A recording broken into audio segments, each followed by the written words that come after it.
Fukushima Apocalypse. Years of duct tape fixes could result in millions of deaths. Even the tiniest mistake made during an operation to extract over 1,300 fuel rods at the crippled Fukushima nuclear power plant in Japan could lead to a series of cascading failures with an apocalyptic outcome. Fallout researcher Christina Consolo told RT. Fukushima operator TEPCO wants to extract 400 tons worth of spent fuel rods stored in a pool at the plant's damaged reactor number 4. The removal will have to be done manually and from the top floor of the damaged building on the radiation-contaminated environment.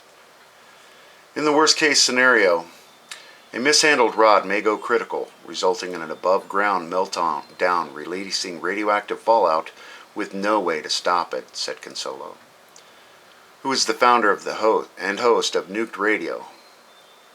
But leaving the things as they are is not an option, because of statistical risk of similarly bad outcome increases every day, she said. How serious is the fuel rod situation compared to the danger of contaminated water buildup, which we already know about?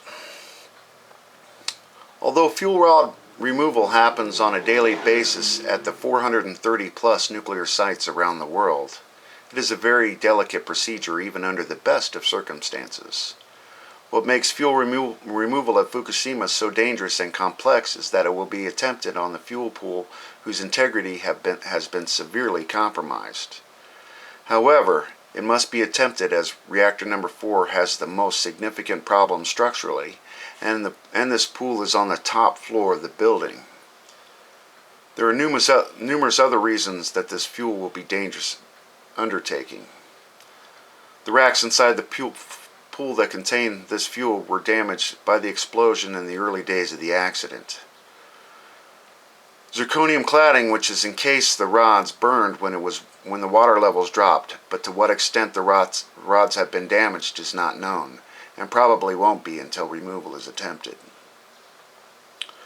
Salt water cooling has caused corrosion of the pool walls and probably the fuel rods and racks. The building is sinking. The cranes that normally lift the fuel were destroyed. Computer-guided removal will not be possible. Everything will have to be done manually. TEPCO cannot attempt this procedure without humans, which will manage this enormous task while being bombarded with radiation during the extraction and casking. The process of removing each rod will have to be repeated over 1,300 times without incident. Moving damaged nuclear fuel under such complex conditions could result in a criticality if fuel rods come into close proximity to one another, which would then set off a chain reaction that cannot be stopped. What could potentially happen is that the contents of the pool could burn and or explode, the entire structure sustain further damage and collapse.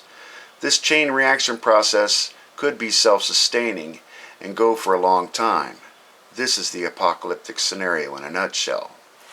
The water buildup is an extremely difficult problem in and of itself, and as anyone with a leaky basement knows, water always finds a way.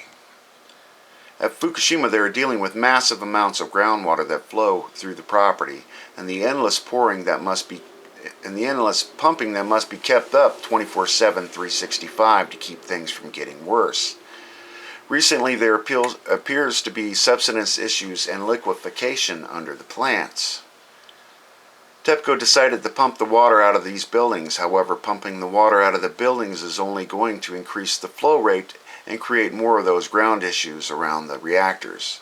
An enormous undertaking, but one that needs to be considered for long-term preservation of the integrity of the site, is channeling the water away, like a drain tile installed around the perimeter of a house with a leaky basement, but on an epic scale. Without this effort, the soils will further deteriorate, structural shift will occur, and subsequently contents of the pools will shift as well. And the water that flows into these buildings also becomes highly radioactive and is likely coming into contact with melted fuel. Without knowing the extent of the current liquefaction and its location, the location of the melted fuel, how long TEPCO has been pumping out water, or when the next earthquake will hit, it is impossible to predict how soon this could occur from the water problem subsidence issue alone.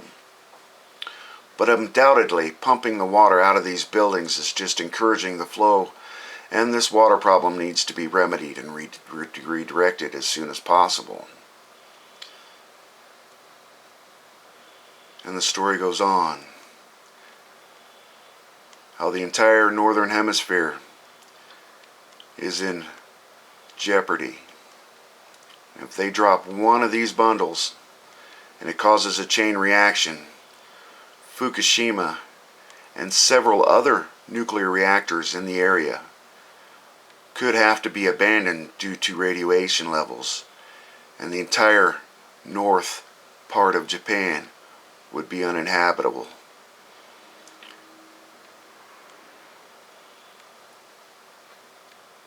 And they are going to start removing these fuel rods.